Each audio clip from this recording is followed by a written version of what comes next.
Assalamualaikum warahmatullahi wabarakatuh.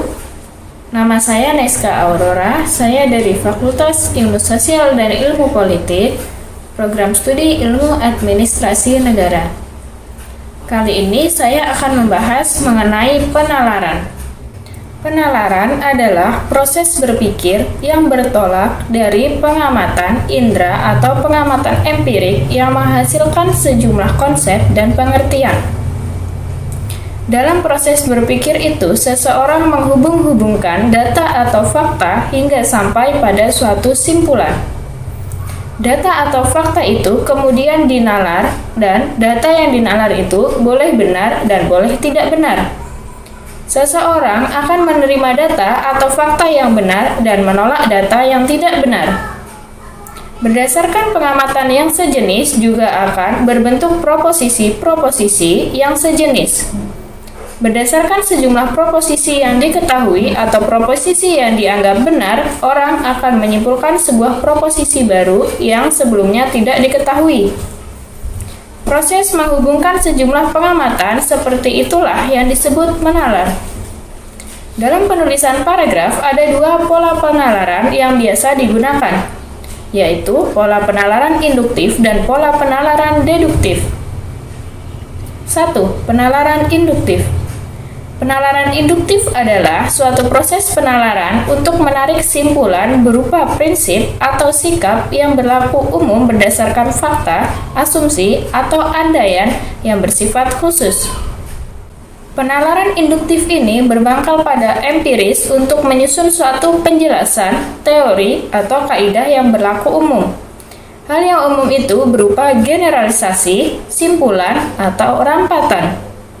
Ada 3 jenis pengambilan kesimpulan berdasarkan penalaran induktif, yaitu dengan analogi, generalisasi, dan hubungan kausal atau sebab akibat. Penalaran induktif analogi. Penalaran induktif analogi adalah proses penyimpulan berdasarkan kesamaan data atau fakta.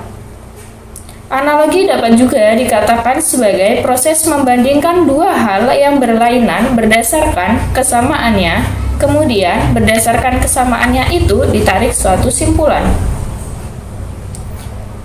Dengan kata lain, analogi merupakan suatu proses yang bertolak dari peristiwa atau gejala khusus yang satu sama lain memiliki kesamaan untuk menarik sebuah simpulan. Titik tolak penalaran ini adalah kesamaan karakteristik di antara dua hal, sehingga simpulannya akan menyeratkan bahwa yang berlaku pada satu hal akan pula berlaku untuk hal lainnya.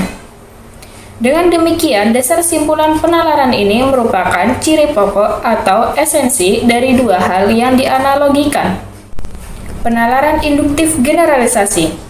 Generalisasi merupakan suatu proses penalaran yang bertolak dari sejumlah gejala atau peristiwa yang serupa untuk menarik simpulan mengenai semua atau sebagian dari gejala atau peristiwa itu.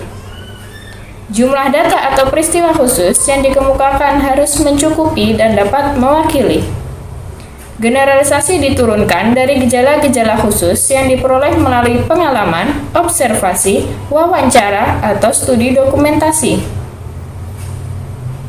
Sumber data itu dapat berupa dokumen, statistik, kesaksian, pendapat ahli, dan peristiwa-peristiwa di sekitar kita, seperti politik, sosial ekonomi, atau hukum. Dari berbagai gejala atau peristiwa khusus itu, orang membentuk opini, sikap, penilaian, keyakinan, atau perasaan tertentu. Generalisasi dibedakan atas generalisasi sempurna dan generalisasi tidak sempurna. Dalam generalisasi sempurna, seluruh fenomena yang menjadi dasar penyimpulan itu diselidiki. Generalisasi semacam ini memberikan kesimpulan yang sangat kuat. Sementara itu, generalisasi tidak sempurna merupakan generalisasi yang berdasarkan sebagian fenomena untuk mendapatkan kesimpulan yang berlaku bagi fenomena sejenis yang belum diselidiki. Penalaran induktif hubungan sebab akibat atau kausal. Hubungan kausal merupakan bentuk penalaran yang diperoleh dari gejala-gejala yang saling berhubungan. Penalaran induktif ini melalui hubungan Sebab akibat adalah penalaran yang bertolak dari hukum kausalitas, bahwa semua peristiwa di dunia ini terjadi dalam rangkaian sebab akibat. Di dunia ini tidak ada suatu kejadian pun yang muncul tanpa penyebab dan tidak ada satupun gejala terjadi tanpa sebab. Dalam kehidupan sehari-hari, terutama dalam dunia ilmu pendidikan atau pengetahuan, hubungan kausal ini sering kita ketemukan. Misalnya, antara hujan turun dan jalan becek, atau antara seseorang yang menderita penyakit kanker darah dan meninggal dunia. Keduanya ada hubungan sebab dan akibat. Dalam kaitannya dengan hubungan kausal ini, terdapat 3 hubungan antar masalah, yaitu sebab akibat, akibat sebab, dan akibat akibat. Hubungan sebab akibat. Dalam hubungan sebab akibat ini, polanya adalah A menyebabkan B, namun A juga dapat menyebabkan B, C, D, dan seterusnya. Jadi, efek dari suatu peristiwa dianggap menjadi penyebab lebih dari satu keadaan. Dalam kaitannya dengan hubungan kausal ini, diperlukan kemampuan penalaran seseorang untuk mendapatkan simpulan penalaran. Hal ini akan terlihat pada suatu penyebab yang tidak jelas terhadap suatu akibat yang nyata. Akibat sebab. Hubungan akibat sebab merupakan kebalikan dari hubungan sebab akibat. Dalam hubungan akibat sebab ini, suatu keadaan atau kondisi merupakan akibat dari serangkaian atau berbagai peristiwa. Hubungan akibat sebab ini dapat kita lihat pada peristiwa, misalnya seseorang yang pergi ke dokter. Ke dokter merupakan akibat dan sakit menjadi sebab. Dalam penalaran akibat sebab ini, peristiwa sebab merupakan simpulan. Akibat-akibat. Dalam hubungan akibat-akibat, sebuah peristiwa atau keadaan langsung disimpulkan akibat yang ditimbulkannya. Seseorang langsung menghubungkan peristiwa tersebut dengan peristiwa atau kejadian yang mengakibatkannya meskipun tidak disebutkan dalam pernyataan. Dengan kata lain, dalam penalaran ini, suatu akibat sudah menyiratkan penyebabnya. Suatu kejadian atau peristiwa yang merupakan akibat langsung disimpulkan pada suatu akibat yang lain. 2. Penalaran deduktif. Penalaran deduktif merupakan proses pengambilan simpulan berdasarkan hal-hal khusus. Proses penalaran ini disebut deduksi. Dalam penalaran deduktif ini, kesimpulannya dibentuk dengan cara deduksi, yaitu dimulai dari hal-hal umum menuju ke hal-hal yang khusus atau yang lebih rendah.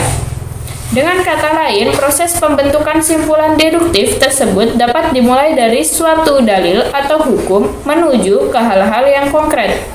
Penarikan simpulan secara deduktif ini dapat dilakukan secara langsung dan secara tidak langsung. Simpulan tidak langsung ditarik dari satu premis atau pernyataan. Ada 2 jenis penalaran deduktif dengan penarikan simpulan tidak langsung, yaitu silogisme dan entimen. Silogisme digolongkan sebagai penyimpulan deduktif tidak langsung.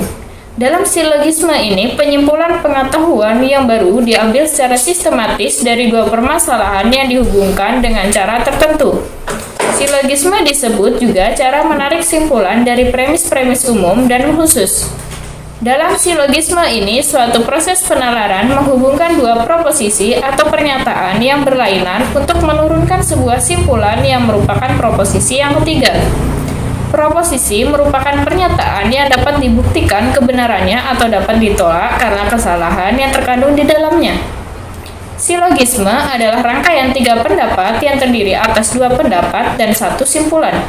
3 pendapat dalam silogisme tersebut adalah premis mayor, premis minor, dan simpulan. Premis merupakan proposisi yang menjadi dasar bagi argumentasi. Premis mayor mengandung term mayor dari silogisme yang merupakan generalisasi atau proposisi yang dianggap benar bagi semua unsur atau anggota kelas tertentu. Premis minor mengandung term minor atau tengah dari silogisme dan berisi proposisi yang mengidentifikasi sebuah kasus atau peristiwa khusus sebagai anggota dari kelas itu. Simpulan adalah proposisi yang menyatakan bahwa apa yang berlaku bagi seluruh kelas akan berlaku pula bagi anggota-anggotanya. Silogisme dibedakan atas 3 macam, yaitu silogisme kategorik, silogisme hipotesis, dan silogisme alternatif. Silogisme kategorik adalah silogisme yang semua proposisinya mempunyai proposisi kategorik. Silogisme ini terdiri atas 3 proposisi, 3 term atau subjek, predikat, dan term penengah, dan simpulan atau konklusi yang disebut setelah premis-premisnya. Dalam silogisme kategorik ini ada hal yang mesti diperhatikan. 2 permasalahan baru dapat ditarik simpulannya apabila ada term penengah yang menghubungkan keduanya. Tanpa term penengah, simpulan dari 2 permasalahan tersebut tidak dapat diambil. Silogisme hipotesis merupakan silogisme yang premis mayornya berupa keputusan hipotesis dan premis minornya merupakan pernyataan kategoris. Silogisme alternatif merupakan silogisme yang premis mayornya berupa premis alternatif, premis minornya membenarkan salah satu alternatifnya, dan simpulannya menolak alternatif yang lain. Dalam ketiga jenis silogisme di atas, kebenaran simpulan diterima apabila premis-premisnya diterima. Entimen. Entimen adalah penalaran deduksi secara berlangsung yang premisnya dihilangkan atau tidak diucapkan karena sudah sama-sama diketahui. Dengan kata lain, entimen merupakan suatu proses penalaran dengan menghilangkan bagian silogisme yang dianggap telah dipahami. Di dalam paragraf, bentuk penalaran deduktif selalu diawali oleh pernyataan umum yang merupakan kalimat topiknya. Kalimat topik itu kemudian diikuti oleh kalimat-kalimat penjelas yang berupa data atau fakta dalam bentuk ciri-ciri, gejala-gejala, atau fenomena khusus. Demikian yang dapat saya sampaikan. Wassalamualaikum warahmatullahi wabarakatuh.